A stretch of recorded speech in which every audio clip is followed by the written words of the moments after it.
Welcome to our online audio library. My name is Mr. Bookman. If you enjoy audiobooks, make sure you press the like button, subscribe, and turn on all notifications so you don't miss any of our new uploads. I just looked up today's book on our audio card catalog, and it is now playing and ready on your device. So, with that said, let's get right into the book.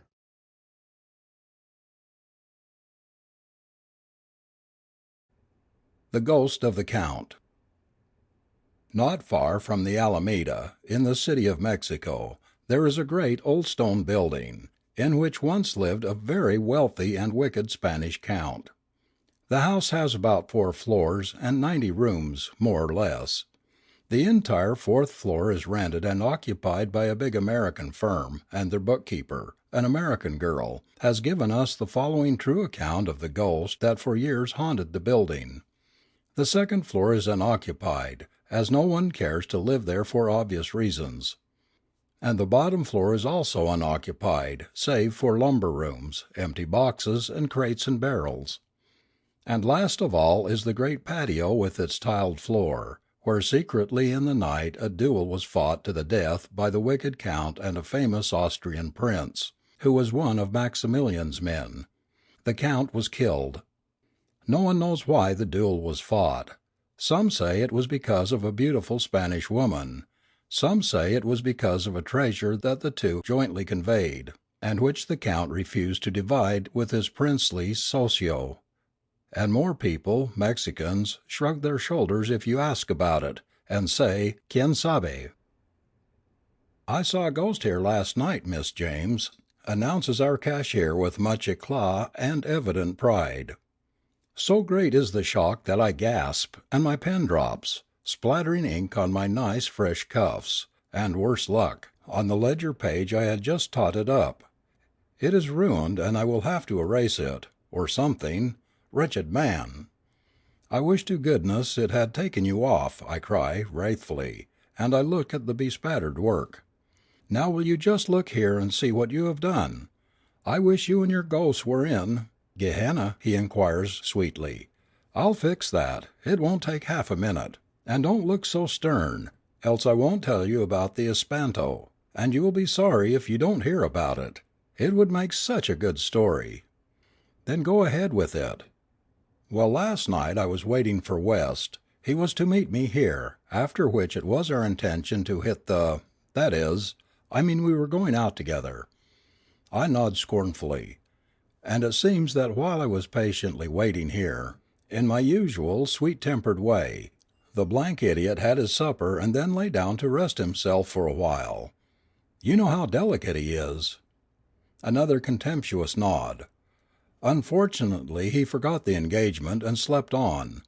He says he never awoke until 3 o'clock, and so didn't come, thinking I wouldn't be there. Meantime I also went to sleep and might have snoozed on until 3 likewise, but for the fact that the ghost woke me." "Well, do go on," I urge. "The ghost woke me, as I said," proceeds the simpleton slowly. "It was passing its cold fingers over my face and moaning. Really, it was most extraordinary. At first I didn't know what it was. Then, as I felt the icy fingers stroking my face and heard blood-curdling groans issuing from the darkness, I knew what it was. And I remembered the story of the prince and his little duel down in the patio, and knew it was the ghost of the prince's victim. By the way, you don't know what a funny sensation it is to have a ghost pat your face, Miss James." "Pat nothing," I retort indignantly. "I wonder you are not ashamed to tell me such fibs. Such a taradiddle. And as for the man that the prince killed downstairs, you know as well as I do that he was taken home to Spain and buried there. Why, then, should he come back here, into our offices, and pat your face?" "Ah, that I can't say," with a supercilious drawl. "I can only account for it by thinking that the ghost has good taste, better than that of some people I know. But honestly, I swear I'm telling you the truth. Cross my heart and hope to die if I'm not. And you don't know how brave I was.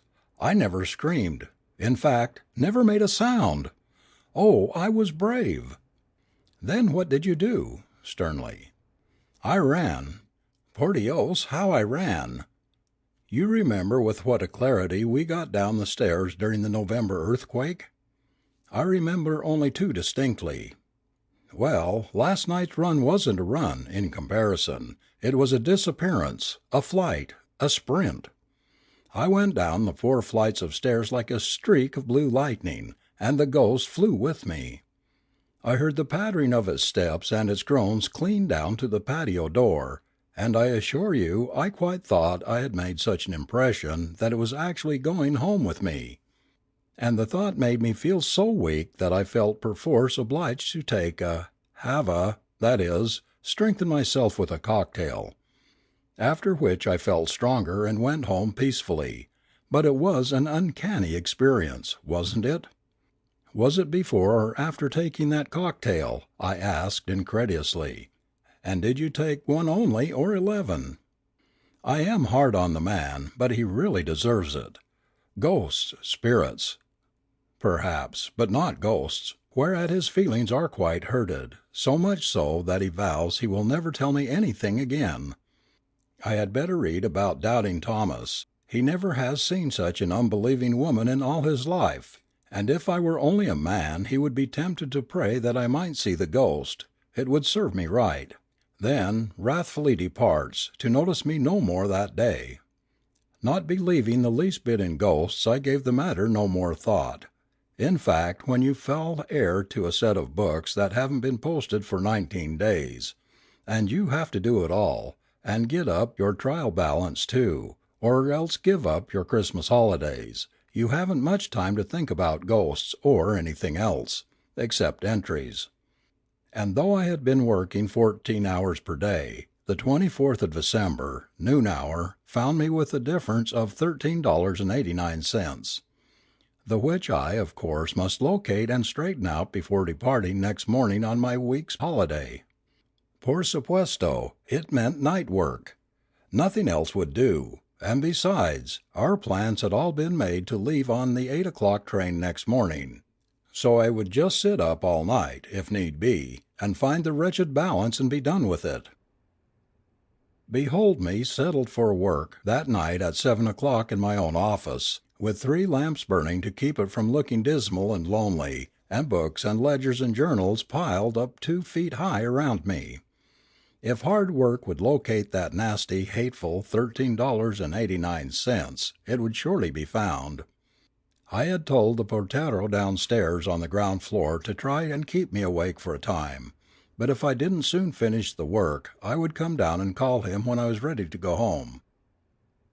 He lived in a little room, all shut off from the rest of the building, so that it was rather difficult to get at him.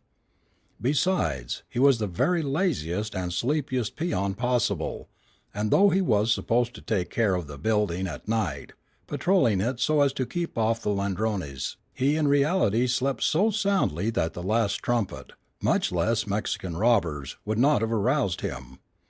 And for this very reason, before settling to my work I was careful to go round and look to locks and bolts myself. Everything was secure, and the doors safely fastened, so that if ladrones did break through they would have to be in shape to pass through keyholes or possess false keys. With never a thought of spirits or poteros, or anything else, beyond the $13.89, I worked and added and re-added and footed up. And at 11 o'clock, gracias a Dios, I had the $13 all safe, and would have whooped for joy, had I the time.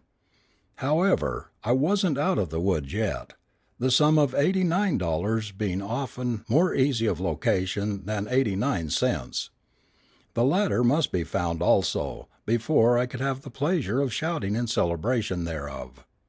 At it I went again. After brain cudgelling and more adding and prayerful thought, I at last had under my thumb that abominable 80 cents. Eureka! Only 9 cents out. I could get it all straight and have some sleep, after all. Inspired by which thought I smothered my yawns, and again began to add. I looked at my watch, 10 minutes to 12. Perhaps I could get it fixed before 1. I suppose I had worked at the 9 cents for about 20 minutes. One of the cash entries looked to me to be in error. I compared it with the voucher. Yes, that was just where the trouble lay. 11 cents, 10, 9. Sst! Out went the lights in the twinkling of an eye, as I sat, gaping in my astonishment. Out from the pitchy darkness of the room came the most dreary, horrible, blood-curdling groan imaginable. As I sat paralyzed, not daring to breathe, doubting my senses for a moment, and then thinking indignantly that it was some trick of that wretched cashier, I felt long, thin, icy fingers passing gently over my face. Malgame Dios! What a sensation! At first I was afraid to move. Then I nervously tried to brush the icy, bony things away. As fast as I brushed, with my heart beating like a steam hammer, and gasping with deadly fear, the fingers would come back again. A cold wind was blowing over me. Again came that dreadful groan, and too frightened to move or scream, I tumbled in a heap on the floor, among the books and ledgers. Then I suppose I fainted. When I regained my senses I was still in a heap with the ledgers. It was still dark, and I still felt the cold fingers caressing my face. At which I became thoroughly desperate. No ghost should own me. I had laughed at the poor cashier, and hinted darkly at cocktails. Pray, what better was I? I scrambled to my feet, the fingers still stroking my face. I must address them. What language did they understand, English or Spanish, I wondered. Spanish would doubtless be most suitable, if indeed it was the ghost of the murdered Count. "Will you do me the favor, Señor Ghost," I started out bravely, in my best Spanish, but with a very trembling voice, "to inform me what it is you desire? Is there anything I can do for you? Because, if not, I would like very much to be allowed to finish my work, which I cannot do, if you will pardon my abruptness, if I am not alone." Being the ghost of a gentleman and a diplomat, surely he would take the hint and vanish. Ojalá! Perhaps the ghost did not understand my Spanish. At any rate there was no articulate reply. There was another groan. Again the fingers touched me, and then there was such a mournful sigh that I felt sorry for the poor thing. What could be the matter with it? With my pity, all fear was lost for a moment, and I said to the darkness all about me, "What is it that you wish, pobre señor? Can I not aid you? I am not afraid. Let me help you." The fingers moved uncertainly for a moment. Then the ledgers all fell down, with a loud bang. A cold hand caught mine, very gently. I tried not to feel frightened, but it was difficult, and I was led off blindly through the offices. I could not see a thing, not a glimmer of light showed, not a sound was heard except my own footsteps, and the faint sound of the invisible something that was leading me along. There were no more groans, thank goodness, else I should have shrieked and fainted, without a doubt. Only the pattering footsteps and the cold hand that led me on and on. We, the fingers and I, were somehow in the great hall, then on the second floor, and at last on the stairs, going down flight after flight. I knew that I was being led about by the fingers on the tiled floor of the patio, and close to the potero's lodge. Simpleton that he was, sleeping like a log no doubt, while I was being led about in the black darkness by an invisible hand, and no one to save me. I would have yelled, of course, but for one fact. I found it utterly impossible to speak or move my tongue, being a rare and uncomfortable sensation. But where were we going? Back into the unused lumber rooms, joining into the patio? Nothing there, except barrels and slabs and empty boxes. What could the ghost mean? He must be utterly demented, surely. In the middle of the first room we paused.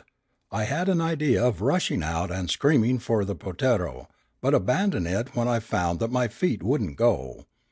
I heard steps passing to and fro about the floor, and waited, cold and trembling.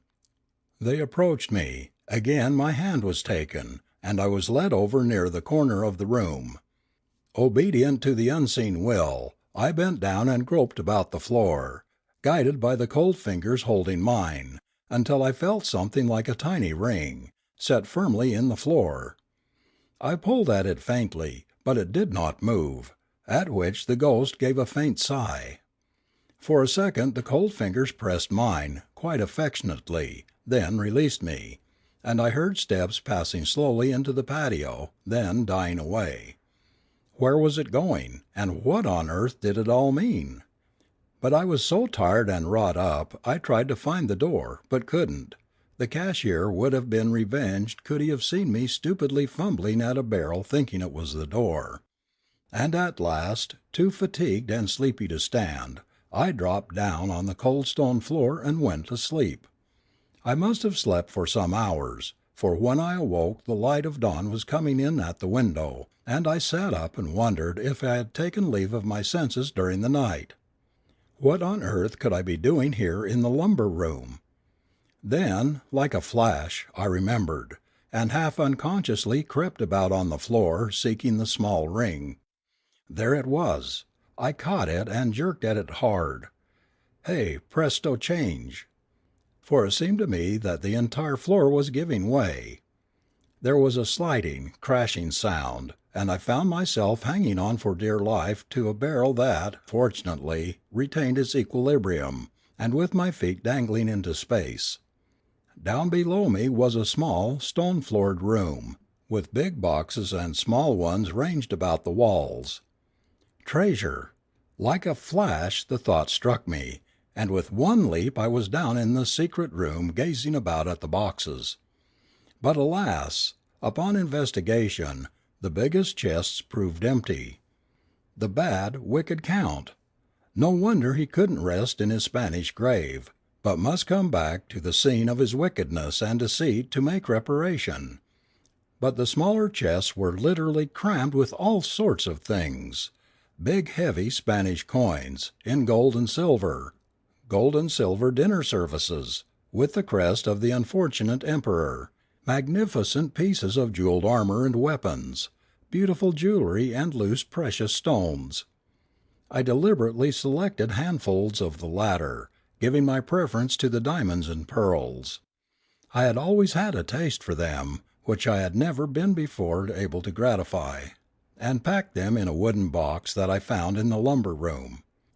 The gold and dinner services and armor, etc., I left as they were, being rather cumbersome, and carried off, rejoicing, my big box of diamonds and pearls and other jewelry. Needless to say, we didn't go away for the holidays on the 8 o'clock train. But I did come down to the office and proceed to locate my missing 9 cents. After which I unfolded the tale of the ghost and treasure, only keeping quiet the matter of my private loot, of which I was heartily glad afterwards.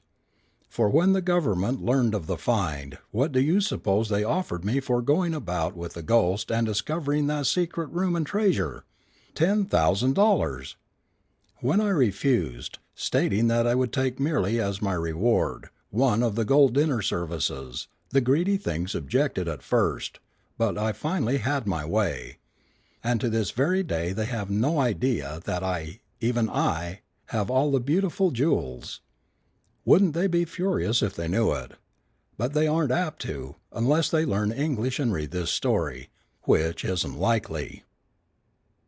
End of story 13.